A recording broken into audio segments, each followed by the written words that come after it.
अस्सलाम वालेकुम students, I hope you all will be fine. So जैसा कि आपको पता है कि हमारा फाइनल टर्म स्टार्ट हो चुका है। प्रीवियस लेक्चर्स मैथ्स के हमारे फर्स्ट टर्म के हैं। आज से हम फाइनल टर्म में इंक्लूडेड पेजेस सॉल्व करेंगे, उनकी प्रैक्टिस भी करेंगे। ये बात भी आपने जहन में रखनी है कि आपका फाइनल टर्म, आपका फर्स्ट टर्म दोनों साथ आपको फाइनल टर्म में आएंगे। आपके फाइनल टर्म में आपका फर्स्ट टर्म भी इंक्लूड होगा। Now let's start our lecture. Open your books, page number 47। जी, तो ये हमारे पास है पेज नंबर 47 यूनिट 3 का। यूनिट 3 के अंदर जो आपके फर्स्ट टर्म में पेजेस इंक्लूड थे, उनके अंदर हम मल्टीप्लिकेशन के बारे में पढ़ चुके हैं बहुत अच्छी तरह। मुझे उम्मीद है आपको लोगों को याद भी होंगे टेबल्स। अगर नहीं है तो उनको एक बार रिवाइज करने के बाद आप इस डिवीज़न के टॉपिक की तरफ मूव कीजिएगा। Division by single digit number.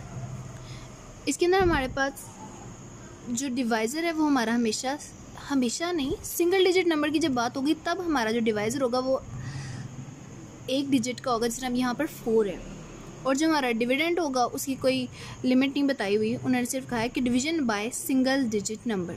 Division करने से पहले आप लोगों को कुछ नेम्स डिवीज़न के पता होने चाहिए कि हम किस चीज़ को, किस नंबर को, किस नंबरल को किस नाम से प्रोनाउंस करते हैं डिवीज़न में।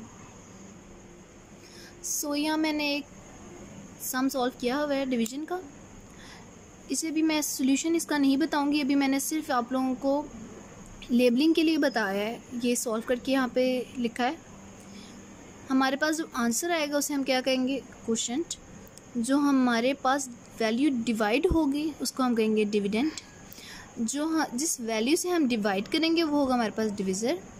और जो हमारे पास रिमाइंडर आएगा, जो हमारे पास आंसर आएगा, समटाइम होता है आपका 0 रिमाइंडर आता है, पूरा डिवाइड हो जाता है। समटाइम होता है आपके एंड पे कोई वैल्यू रिमेनिंग रह जाती है तो उसे हम रिमाइंडर कहते हैं। ठीक है। सो अब हम सॉल्व करते हैं क्वेश्चन एज एन एग्जांपल। यहाँ मैंने एग्जांपल लिख लिया। हमारे पास 1 डिजिट नंबर सॉल्व का हमने कहा था, हमने डिवाइज़र में 1 डिजिट नंबर ले लिया और डिविडेंड के अंदर मैंने आपको बताया था कि कोई लिमिट नहीं हमें बताई हुई, तो हम इसमें 1 2 3 4 जितने भी नंबर्स आपको लोगों को तो क्वेश्चन गिवन होगा, मैं एज एन एग्जांपल लिख रही हूँ। तो इसके अंदर डिविडेंड के अंदर जितने भी नंबर आ जाए कोई इशू नहीं है, हमने इसे सिंगल डिजिट से सॉल्व करना है। सो फर्स्ट ऑफ ऑल तो आपको 4 का टेबल याद होना चाहिए। बाहर 1 डिजिट है तो हम अंदर से भी 1 डिजिट नंबर लेंगे। 1 टाइम्स 4 इज़ 4, 2 टाइम्स 4 इज़ 8। सो हमारे पास बाहर भी 1 डिजिट था, हमने अंदर से भी 1 डिजिट लेना था।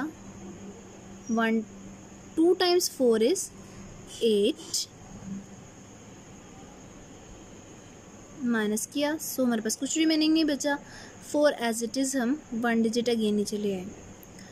1 टाइम 4 इज़ 4, 1 टाइम 4 इज़ 4। सो इसके नीचे हम 4 लिखते हैं। अगेन इसका रिमेनिंग 0 है, हमने नहीं लिखा। देन हमने यहाँ एरो लगा लिया अपनी आसानी के लिए ताकि आपको लोगों को याद रहे। 7 नीचे आ गया। सो 1 times 4 is 4, 2 times 4 is 8, 3 times 4 is 12।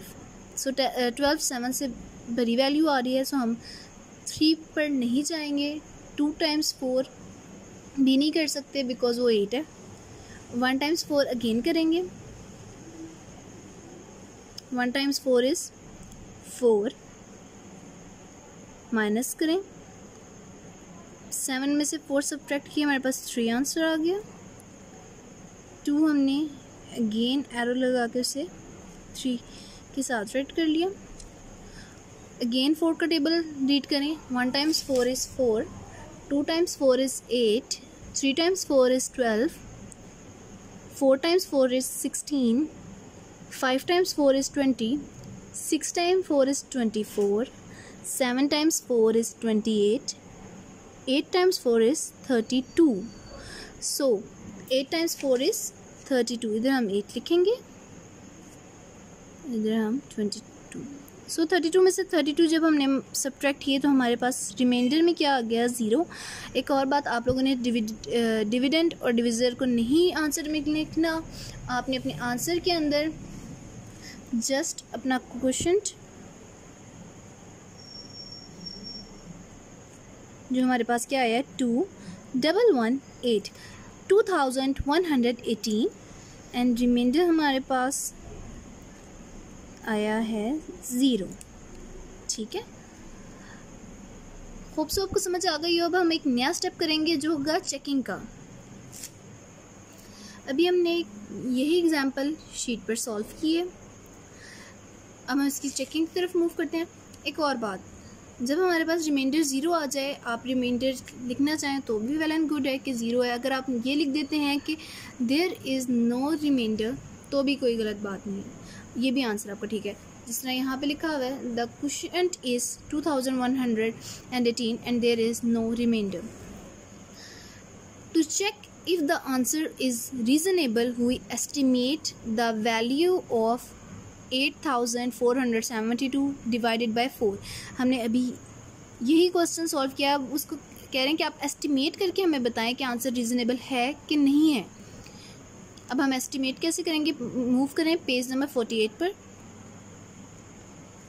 सो पहले हम ये पढ़ते हैं क्या लिखा है। We know that 4, 8, 12 up to 80, 84, 88 are the some multiples of 4। Multiples of 4 के बारे में हम पिछले पेजेस में पढ़ चुके हैं यूनिट 3 के। So 8000, 8400, 8800 are also some multiples of 4 because already values अगर इसके मल्टीपल्स हैं तो अगर 0 आके आ जाए तो इसमें कोई इशू नहीं है, बिकॉज हमने जब मल्टीपल्स में पढ़ा था तो हमने मल्टीपल्स बाय 100, 10s और 1000 भी पढ़ा था। आई होप सो आपको याद हो। सो यहाँ पे एक नंबर लाइन ड्रॉ किया उसने, जिसमें उसने 8400, 8600 एंड 8800 की एक नंबर लाइन ड्रॉ किया और उसने ये शो करवाया है कि 8400 और 8600 के दरमियान में कहीं 8472 लाई कर रहा है। सो 8472 अप्रॉक्सीमेटली किधर क्लोज है, 8400 के। अप्रॉक्सीमेटली का साइन आपको पता है ऐसे होता है व्हेन राउंडेड ऑफ। जब हम राउंड ऑफ करते हैं तो हम यही साइन लगाते हैं टू द नियरेस्ट 100। उसका नियरेस्ट 100 हमने राउंड ऑफ करके नियरेस्ट 100 तक जाने का प्रोसीजर भी पढ़ा है अपने फर्स्ट टर्म में। यहाँ पे उसने डिवाइड करके लिखा है 8472 डिवाइडेड बाय 4। राउंड ऑफ करके उसने यहाँ पे 8472 को 8400 से रिप्लेस किया है और 4 लिखा है। जब हम 8400 को 4 से डिवाइड करते हैं तो 2100 आता है। कैसे आता है, 2 times 4 is 8 and 1 time 4 is 4। और अगेन जो मल्टीपल्स के अंदर रूल था हमारा कि 0 एज इट इज़ आ जाते हैं, तो 0 as it is. We rounded off to the nearest 100 that is a multiple of 4 so that we can divide by 4 easily. वही जो भी हमने 8472 को उसके नियरेस्ट 100 के साथ 4 के मल्टीपल्स में से जो इंक्लूड था उससे डिवाइड किया। The estimated value of 2100 is close to the actual value of 2118। ये वैल्यू देखिए आपको याद आ गया होगा, ये हमारा आंसर था। हमारे जो आंसर हमारा एक्यूरेट आंसर जो हमारा आया था वो था 2118। ये रीज़नेबल कैसे है, क्योंकि हमारी एक्चुअल वैल्यू जो हमने राउंड ऑफ करके वैल्यू को डिवाइड करके जो आंसर हमारे पास आया है 2100 है, इसके बिल्कुल क्लोज है। बिल्कुल 18 वैल्यूज़ का डिफरेंस आ रहा है, दोनों 18 नंबर्स का डिफरेंस आ रहा है। तो 2118 is a reasonable answer. Same as ये नीचे एक और एग्जाम्पल दी हुई है।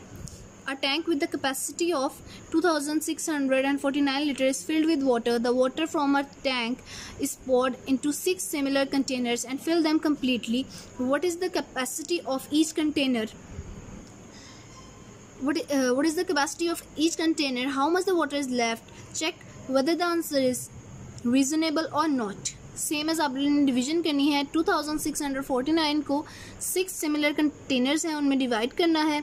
सो आप ये डिवीजन खुद सॉल्व करेंगे और उसके बाद अपनी पेरेंट्स के ऑब्जर्वेशन में, और उसके बाद इसकी चेकिंग का प्रोसीजर भी आप लोग करेंगे कि पहले आप उसकी एस्टिमेटेड राउंड ऑफ जो वैल्यू आ रही है उसी को 6 पर डिवाइड करेंगे, और जब उनके आंसर जो हैं जिसे हम क्वेश्चन भी कहते हैं उन दोनों को देखेंगे कि उनके अंदर माइनर से डिफरेंट है या वो क्लोज इनफ है कि नहीं। अगर वो क्लोज इनफ है इट्स मीन आपका आंसर रीजनेबल है, अगर वो नहीं है इट्स मीन आपने कोई गड़बड़ की है क्वेश्चन में। ये टिप भी है और साथ में आपका ये डिवीजन के क्वेश्चन का पार्ट भी है। होप सो आपको डिवीजन के मेथड की समझ आ गई होगी। नेक्स्ट लेक्चर में हम इसका प्रैक्टिस जोन करेंगे। अगर आपके मल्टीपल्स टेबल्स नहीं रिवाइज तो उनकी अच्छी तरह रिवाइज कर लें, ताकि आप लोगों को ये वाला प्रैक्टिस जोन करते हुए मसला ना हो। टिल देन नेक्स्ट लेक्चर, अल्लाह हाफिज़।